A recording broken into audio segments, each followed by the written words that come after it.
ses joies. Cœur à cœur.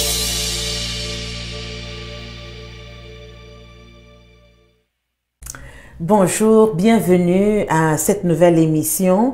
Nous sommes toujours dans cette série administrée en bon père de famille. Avec mon invité, Papy Samuel, nous allons entrer encore plus en profondeur et nous allons parler aujourd'hui de l'administration auprès des enfants, auprès des jeunes personnes. Vous savez, quand on lit la parole de Dieu, il n'y a pas de famille où il y a très peu de familles qui étaient pourtant des enfants de Dieu, qui se sont avérés être des familles parfaites ou des familles qui faisaient vraiment toutes les choses correctes. Alors, quand on lit dans la parole de Dieu, on voit Adam et Ève qui étaient des personnes d'une famille. On voit qu'Adam et Ève ont failli devant Dieu. On voit que leurs enfants, Caïn a tué Abel. Quand on regarde avec Noé, on voit que Noé avait un problème d'alcoolisme et Cham, son fils, a vu sa nudité et Noé a maudit son propre fils, c'est-à-dire qu'il y avait quelque chose qui n'allait pas dans cette famille-là. On voit Abraham a vendu sa femme, Abraham a eu un enfant hors mariage. On regarde à Lot qui était donc dans ce pays de Sodome et Gomorrhe. Lot, alors qu'il vivait des temps difficiles, Lot a même failli vendre ses filles à des personnes homosexuelles qui étaient venues devant sa porte. On voit Isaac, on voit Léa. Isaac préférait un enfant, Léa préférait un autre enfant. Et puis on voit la rivalité qu'il y avait entre les enfants. On prend l'exemple d'Elkana. Vous vous rappelez Elkana?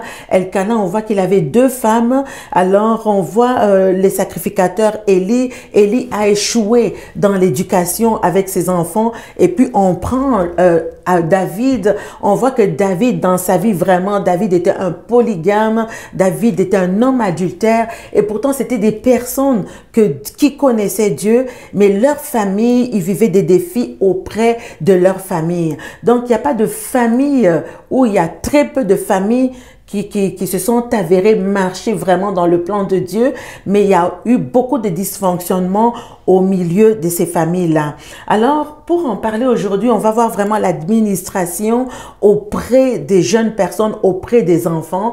Pour en parler, le pasteur Samuel, Papy Samuel. Papy Samuel, bonjour. Oui, bonjour Nathalie. Bonjour pasteur Nathalie. Bonjour maman Nathalie. Oui, le sujet est un sujet très très important. Nous parlons toujours du bon père de famille, le pater familias, donc qui fait don de soi, qui doit faire don de soi, qui doit être prêt à se dévouer totalement ici dans le cadre familial. Et les exemples que tu as cités là nous portent à croire que le lieu où la relation parent-enfant est mis à dure épreuve, c'est vraiment au niveau de la famille. C'est là que le malin vient vraiment pour fragiliser la famille. On peut être leader, on peut avoir été choisi par Dieu, mais si l'on ne fait pas attention d'accomplir ses devoirs vis-à-vis des parents, vis-à-vis des enfants, je veux dire, en tant que parent dans le cadre de la famille, on peut passer à côté de beaucoup de choses. Pour moi, ma première église, c'est ma famille. Un bon administrateur, un bon père de famille qui fait don de soi doit commencer d'abord par pouvoir l'exercer dans sa propre famille. Exactement. Nous avons vu dans une émission passée par rapport à son épouse. Et je veux mettre un lien entre le bon père, le bon mari, vis-à-vis de son épouse et par conséquent, par voie de conséquent, vis-à-vis des enfants. C'est-à-dire un bon père de famille qui respecte, qui aime sa femme et qui le montre devant les enfants produit en conséquence des enfants équilibrés. Quand il y a cette complicité aveuée, cette complicité visuelle, cette complicité criante, automatiquement, les enfants acquièrent cela. Jésus dit, tout ce que je fais, j'ai vu mon Père le faire. Moi, je regarde parce qu'il s'agit en même temps aussi d'un témoignage. Je regarde mes propres parents, je vois mon père qui, ils ont aujourd'hui 51 ans de mariage. Je suis leur fils aîné et j'ai vu mon père appeler maman mon ami. Mon ami, mon ami. Et j'ai grandi avec ça, si bien que je t'appelle aussi mon ami, tu vois. Comme on dit, l'exemple vient d'en haut.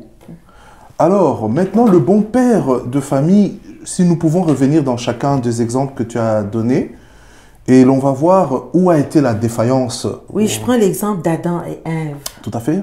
Alors, eux, ils ont failli. C'était une famille que Dieu avait établie déjà dans le jardin d'Éden. Oui. On a vu les fruits de leurs entrailles. Caïn a tué Abel. Oui. Et puis, on peut prendre donc tous les exemples. Là, on voit qu'il n'y a pas de famille qui vraiment étaient des familles. Il y a une brèche qui a été ouverte au niveau du péché originel. Oui, Dieu les a tout de suite a réagi, les a fait sortir de leur honte parce qu'ils n'avaient plus cette couverture glorieuse et ils ont continué la vie. Mais continuer la vie avec une brèche qui s'est ouverte dans ce sens-là. Le fils Caïn, je suppose qu'il était le plus vieux, n'a pas appris à adorer Dieu comme il se devait. Et la graine de jalousie est venue tout de suite, mais Dieu est venu pour avertir le père de père. Hein? Justement, je me demande quand cela est arrivé, où se trouvaient les parents.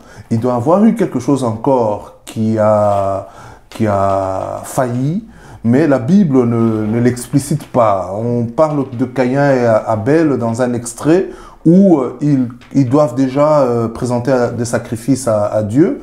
L'un le fait parce qu'il était un cultivateur, il le fait avec des fruits et des plantes, mais l'autre le fait parce qu'il était berger, il le fait et son sacrifice est celui qui plaît à Dieu par rapport à Caïn, dont le sacrifice n'a pas plu à Dieu. Finalement, il y a une chicane entre les deux et l'autre tue. Ça reste toujours que Adam devait continuer sa responsabilité en tant que gardien du jardin, même s'ils ont été chassés du jardin, mais en tant que gardien, j'ai aimé dans cette émission, tu as dit que le mot jardin illustre beaucoup de choses. En tant que gardien de la famille, devait, n'est-ce pas, transférer des valeurs. Si ces valeurs sont transférées dans un carcan familial, la parole de Dieu nous dit que apprend à l'enfant des préceptes quand il est encore jeune, de sorte que quand il vieillira, il ne les oubliera jamais. Les préceptes, c'est quoi? Le bon père de famille est celui qui dirige sa famille dans la parole de Dieu, qui occasionne au sein même de la maison le partage de la parole de Dieu. Moi, je me souviens, maman Nathalie, Nat, je me souviens, nous avons éduqué une grande fille qui est mariée aujourd'hui, ta sœur cadette Laetitia. Au cours d'un témoignage, je l'entends sortir. J'avais déjà même oublié cet aspect des choses. Et je me suis senti vraiment béni et flatté pour cette responsabilité accomplie. Laetitia est partie de la maison, elle est arrivée chez nous à 15 ans. Et elle a un beau garçon, Jonathan Labrec, qui est venu demander sa main et ils sont partis chez eux. Alors, mais je l'entends au cours d'un témoignage rappeler cette cellule, ce noyau familial qui faisait que au sein de la maison, chaque matin, avant d'aller vaquer à nos occupations, nous avions un bon 30 minutes de partage de la parole de Dieu. Et au jour de la semaine, chaque enfant a un jour où il lit cette parole et nous la partageons ensemble. Elle est partie de la maison Et plus tard, au cours de son témoignage, elle va rappeler que a commencé déjà à être servante de Dieu à partir de la maison. À partir de la maison. Et moi, en tant que responsable de cet enfant, je me suis senti très, très béni. Je me suis dit, waouh, voilà un accomplissement en tant que parent.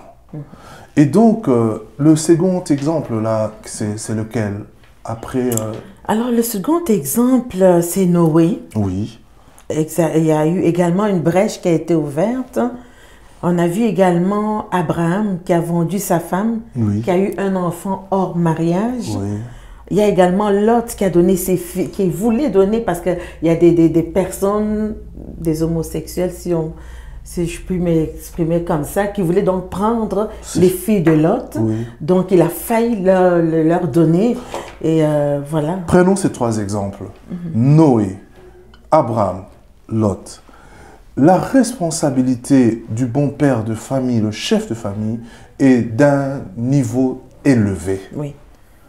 Le niveau de responsabilité. Parce que le bon père de famille se donne comme Dieu auprès de nous. Le bon père de famille est l'image de Dieu. Alors, Noé, quoique il était celui qui bâtissait l'arche, hein, qui savait que quelque chose allait arriver et qui obéissait à Dieu, mais il n'était pas aussi parfait que cela. Après cette victoire, après toute l'histoire que nous connaissons avec l'arche de Noé, après la sortie de l'arche, je ne sais pas si Papa Noé a voulu se réjouir un tout petit peu. Voilà qu'il prend un bon petit coup d'alcool et il se retrouve ivre, pratiquement ivre-mort parce que il n'est plus lucide et il s'est dénudé devant ses enfants. Donc, le bon père de famille doit calquer l'image de Dieu, doit incruster en lui cette perfection que Dieu nous recommande. Abraham se retrouve dans une situation, il ne regarde pas à Dieu, mais il regarde aux circonstances. Il veut s'ajuster pour trouver une solution charnelle pour sortir de l'impasse. Et voilà qu'il est prêt à livrer même sa propre épouse, la faire passer pour sa sœur. Ou quelque chose, 2 fois d'ailleurs, il a tenté de faire une telle chose. On a Lot. On a Lot. Je ne sais pas si il a pris cet exemple de son oncle, parce qu'il est le neveu d'Abraham. Oui. Si Abraham est prêt à livrer Sarah à d'autres, l'autre, lui, c'est encore pire.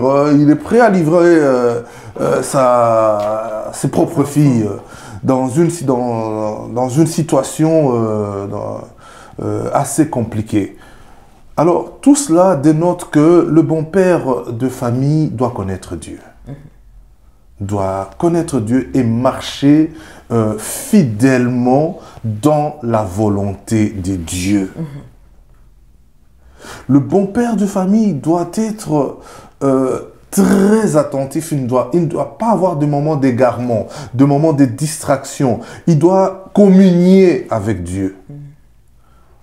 Et tout ce qu'il recevra de Dieu, prenons un exemple du bon père de famille qu'a été Moïse par rapport au peuple qu'il conduisait dans le désert. Moïse, Jésus-Christ lui-même, Moïse allait converser avec Dieu et il rentrait avec les directives de Dieu. Jésus lui-même, la parole de Dieu est l'autre exemple, l'homme parfait, le bon père de famille parfait. On prend les gens qui le suivaient, ses disciples, comme sa famille. Il l'a dit lui-même, que c'était ça sa famille. Alors, Jésus, alors qu'il faisait encore sombre, il allait se connecter avec Dieu et il revenait rempli de l'Esprit de Dieu. Le bon père de famille doit être un homme de prière, doit être un homme qui vit une complicité avec Dieu. Parce que, croyez-moi, gérer une famille, ce n'est pas chose facile, surtout dans le monde que nous vivons aujourd'hui. Et ces exemples qui sont là Noé, Abraham, Lot. Lot. Sont des exemples qui sont d'actualité aussi aujourd'hui. Exactement. Ouais. Si eux, nous, on a Jésus-Christ en nous. Ouais. Mais encore faut-il le connaître et le laisser vivre en nous pour assumer vraiment ses responsabilités de bon père de famille. Sinon, ça serait la même catastrophe autant que ça a été pour Noé, Abraham ou encore Lot et bien d'autres que tu as relevés. Oui, oui. Justement, c'est bien de souligner tous ces aspects. Ça doit être quelqu'un qui craint le Seigneur. Tout à fait. Ça doit être quelqu'un qui marche dans la volonté de Dieu afin de pouvoir justement amener ses enfants à marcher et dans la volonté de Dieu. Et justement, il y a plusieurs qui se forcent d'être des bons parents. Nous tous, nous nous efforçons d'être des bons parents, nous travaillons pour, et parfois on a des petites surprises avec les enfants, mais nous avons la responsabilité de ramener l'enfant dans le droit chemin. Donc, c'est pas toujours facile en tant que parents, mais il y a quand même des principes qui peuvent nous aider justement à bien administrer les enfants que Dieu nous a donnés. Le bon père de famille, c'est aussi le bon berger. Oui. C'est celui qui, la houlette et son bâton, nous rassurent. La houlette, hein, le bâton dirige, mais la houlette ramène de temps à autre. La parole de Dieu parle aussi de qui aime bien châtie bien. Nous avons nos enfants. La seule chose, c'est que nous devons éviter de les irriter, de les amoindrir, de les humilier. Hein?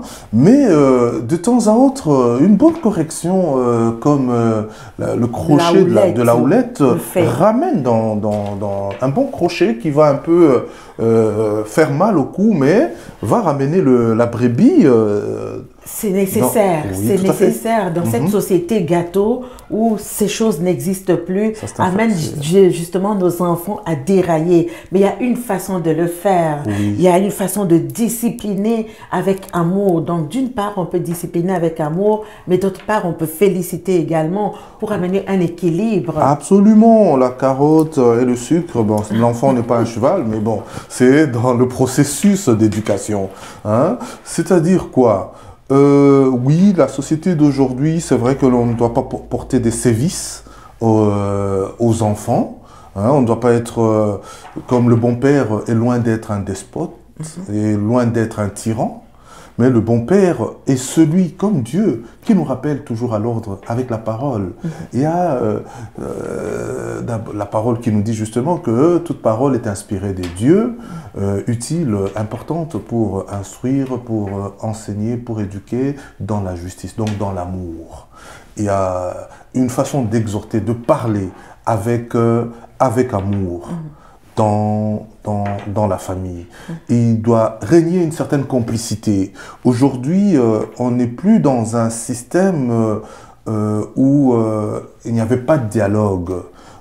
Et l'histoire nous instruit et nous vivons dans le présent, l'avenir nous interpelle. Il est vrai qu'on ne doit pas tomber dans ce qu'on appelle les enfants rois. C'est-à-dire que les enfants ont pris les dessus sur les parents. Pas du tout. Mais par contre, si nos enfants aujourd'hui, on est capable de dialoguer, de parler, de leur faire voir des valeurs, de leur faire voir les conséquences de voilà, si tu marches comme ça, voilà ce qui va arriver. Donc, prendre toujours du temps de qualité, cette complicité. Le don de soi, c'est arrêter sa course pour accompagner nos jeunes, même dans leurs activités sportives, être présent, avoir une certaine complicité. Moi, je me souviens, Jonathan était un bon gardien de but quand il faisait le soccer communautaire. Eh ben, j'étais le papa qui l'accompagnait dans tous les parcs pendant l'été.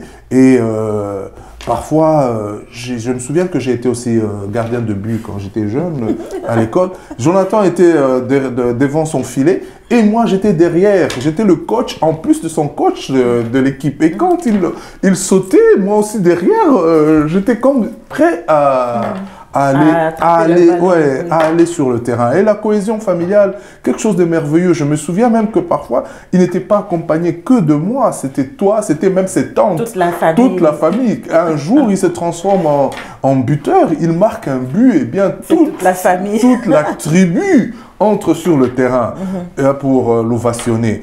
Alors, des petites choses comme ça pour illustrer quand même, dans le cœur de l'enfant, c'est des choses, c'est des valeurs importantes qui montrent qu'on le valorise. Le premier lieu d'amour, c'est le premier lieu où l'on se sent entouré, où on se sent qu'on est important, que c'est la famille. Oui. Alors, je retiens quelques principes importants. Nous retenons quelques principes importants que tu as développés tout à l'heure. Le premier principe étant que le bon administrateur doit lui-même d'abord développer une relation avec Dieu afin de la communiquer, d'amener également chez l'enfant l'amour de Dieu. Absolument. Donc, tu parlais tout à l'heure de discipliner. Savoir discipliner, savoir donner de l'amour à l'enfant, c'est une chose, mais la discipline aussi, avec l'amour, c'est également une autre chose. Savoir féliciter, savoir encourager l'enfant. Des récompenses et des remontrances aussi. Exactement. Apprendre à communiquer, et ça vaut autant pour le couple que pour les enfants. Savoir communiquer, prendre le temps de communiquer. Et aujourd'hui, il y a beaucoup d'enfants qui vivent toutes sortes de stress, toutes sortes de rejets, toutes sortes de problèmes psychologiques et toutes sortes de rejets. Voilà le mot que j'ai cherché. Donc, il faut prendre, en tant que parent, on doit montrer aux enfants qu'ils ont de la valeur à nos yeux. Et malheureusement, c'est quelque chose qui tend à disparaître. Pourquoi? Parce que les parents sont tellement occupés qu'ils ne prennent plus le temps de rester avec les enfants. Et les enfants pensent qu'ils sont rejetés, pensent qu'ils sont abandonnés. Et il faut vraiment rebâtir ce pont-là. Et vraiment, en tant qu'administrateur, montrer aux enfants qu'ils ont de la valeur à nos yeux et aux yeux de Dieu.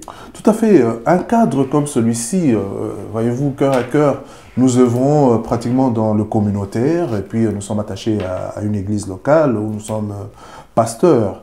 Un cadre comme celui-ci devrait aller, ou bien un échange comme celui-ci, devrait offrir aux parents des outils dont on ne parle pas assez. Parfois, nous remarquons dans la société d'aujourd'hui, il y a beaucoup de non-dits. On n'ose pas porter ces genres de sujets sur la place publique. On se réserve, il y a une certaine délicatesse, mais c'est important que nous puissions, parce que nous courons aujourd'hui par rapport aux exigences de la société, nous courons pour avoir un revenu, nous courons pour se relaxer, aller en vacances, nous courons, et nous passons à côté de certaines valeurs. Pourquoi? Parce que nous ne parlons pas, nous ne crevons pas l'abcès, ou bien quand nous courons, au moment où nous nous arrêtons pour regarder derrière, ça devient trop tard.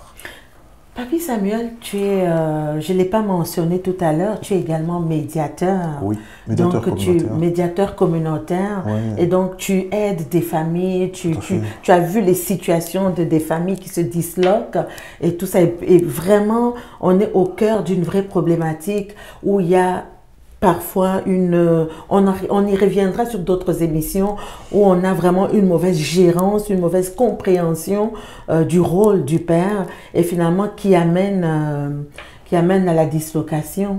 Absolument. Cœur à cœur me porte l'année que nous allons commencer, 2019, à aller encore profondément dans cette direction-là où en tant que médiateur communautaire, on peut solutionner des problèmes.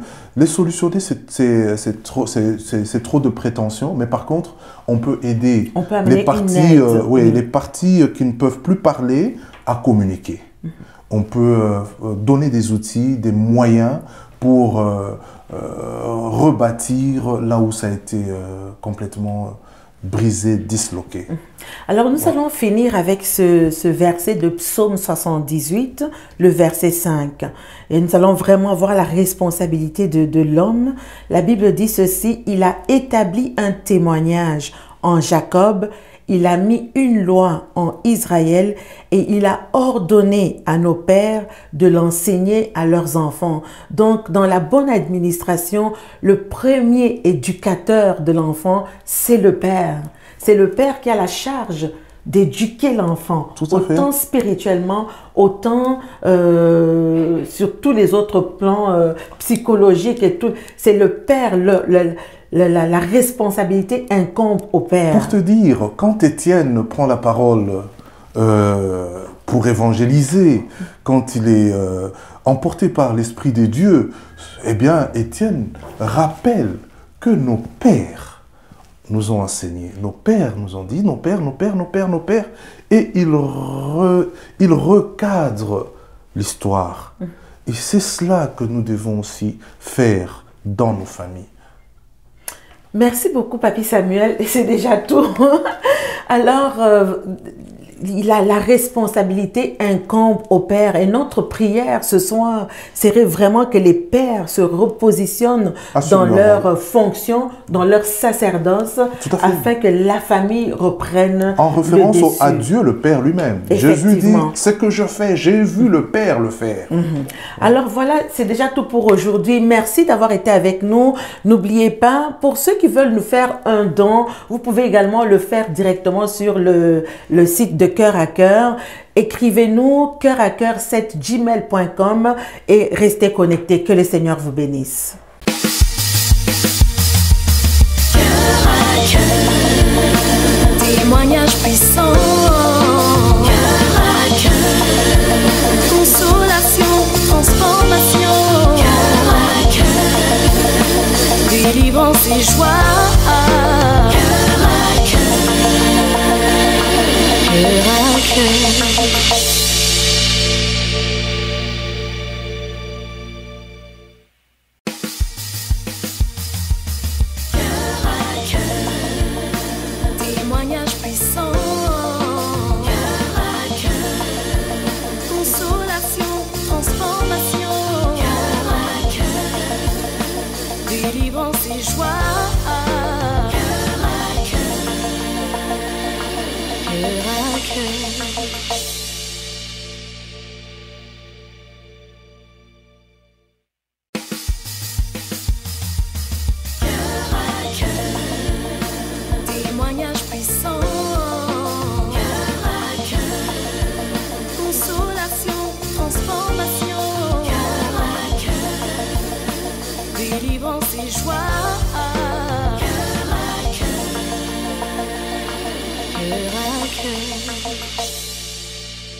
Cœur à cœur, un rendez-vous avec ton présent pour transformer ton futur.